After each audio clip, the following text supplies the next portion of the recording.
પોરબંદરના રેલવે સ્ટેશનમાં રિક્ષા સ્ટેન્ડ ફાળવવામાં આવ્યું ન હોવાથી આરપીએફ દ્વારા રિક્ષા ચાલકોને બિનજરૂરી રીતે હેરાન કરવામાં આવી રહ્યા હોવાનું જણાવી રેલવે સ્ટેશન કમ્પાઉન્ડમાં રિક્ષા સ્ટેન્ડ ફાળવવા રજૂઆત કરાઈ છે.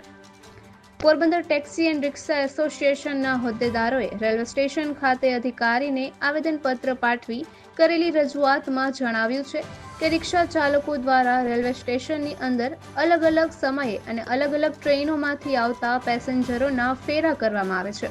રેલવે સ્ટેશનનું નવીનીકરણ કરાયા બાદ બાઇક અને કાર માટે સ્ટેન્ડ બનાવવામાં આવ્યા છે, પરંતુ રિક્ષા સ્ટેન્ડ માટે કોઈ જગ્યા ફાળવવામાં આવી નથી. આથી આરપીએફ રિક્ષા ચાલકો ઉપર કેસ કરી અને દંડ વસૂલે છે અને રિક્ષા ચાલકો પેસેન્જરો સાથે ભાવતાલ બાબતે સમજૂતી કરવા ખોટી થાય એટલી વારમાં તો દંડ ઠોકી દે છે. રિક્ષા ચાલકો માંડ પેટીયું રડતા હોય, પરંતુ દંડ અને કેસને કારણે હેરાનગતિ ભોગવવી પડે છે અને કેટલીક વખત તો દંડની પહોંચ પણ આપવામાં આવતી નથી. આથી રિક્ષા સ્ટેન્ડ માટે જગ્યા ફાળવવામાં આવે તો દરેક રિક્ષા ચાલક ત્યાં જ રિક્ષા રાખે અને તેના માટે માસિક પાસ કે કોઈ રકમ ભરવાની હોય તો તે ભરવા પણ તૈયારી બતાવી છે.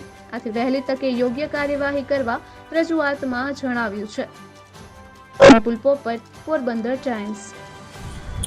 મારું નામ છે દીપક ગોરધન ટુકડિયા. અમે અહીંયા છેલ્લા 7-8 વર્ષથી રિક્ષા ચલાવીએ છીએ અને અમારા જે એસોસિએશન પ્રમુખ છે ભનુભાઈ ભૂતિયા, વેજાભાઈ મોઢવાડિયા, બંનેનું અમને લેટર પેડમાં લખાણ આપેલ છે અને અમે રૂબરૂમાં ડીએમઆર સાહેબને રજૂઆત કરેલ છે અને એમને આપેલ છે. અને ભનુભાઈની ચોખ્ખા આદેશ છે કે ભાઈ અમારી જ્યારે પણ જરૂર પડે તો અમે તમારી હારે ઊભા છે અને અમને અવારનવાર રેલવે સ્ટેશનમાં જે તમારા કોઈ પાર્કિંગ નથી અને તમે ગેરવ્યાજબી રિક્ષા ઊભી રાખી છે એમ કરીને અમને મહિનામાં 1-2 વખત કેસ કરવામાં આવે છે.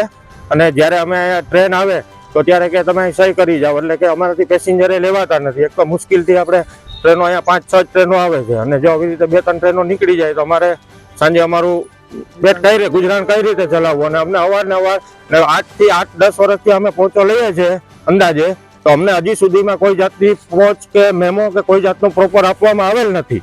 તો અમે કોઈ આરપીએફ ઉપર કે જીઆરપી ઉપર અમારો કોઈ આક્ષેપ નથી. બધા ઓકે એની ડ્યુટી કરે છે, પણ અમે જ્યારે પહોંચની માંગણી કરી છે અત્યારે કે ભાઈ અમને પહોંચ આપો તો જ અમે દંડ ભરશું, તો જેથી અમારા ત્યાં ઇલેક્ટ્રોનિક મીડિયા અને એ બધા સમક્ષ અમે જે પહોંચની રજૂ કરી શકીએ કે જો અમારી પાસેથી આવી રીતનો દંડ વસૂલ કરવામાં આવે છે ખોટી રીતના. અને બાકી જો કોઈ રિક્ષાવાળો ગુનો કરે અને ખોટી રીતે ગેરવ્યાજબી પાર્કિંગ કરે તો તમારી કાનૂની કાર્યવાહી જે પોલીસ સાહેબ શ્રી અધ્યક્ષની આવતી હોય એ કરે. બરાબર, મોટરસાયકલ પાર્કિંગ છે, 4 વ્હીલ કાર પાર્કિંગની પહોંચો આપે છે હમણાં છેલ્લા 10 દિવસ ત્યાં. તો અમને રિક્ષાવાળાને કોઈ નાની એવી જગ્યા ફાળવી દો કે અમે ત્યાં બેસીને શાંતિથી ધંધો કરીએ.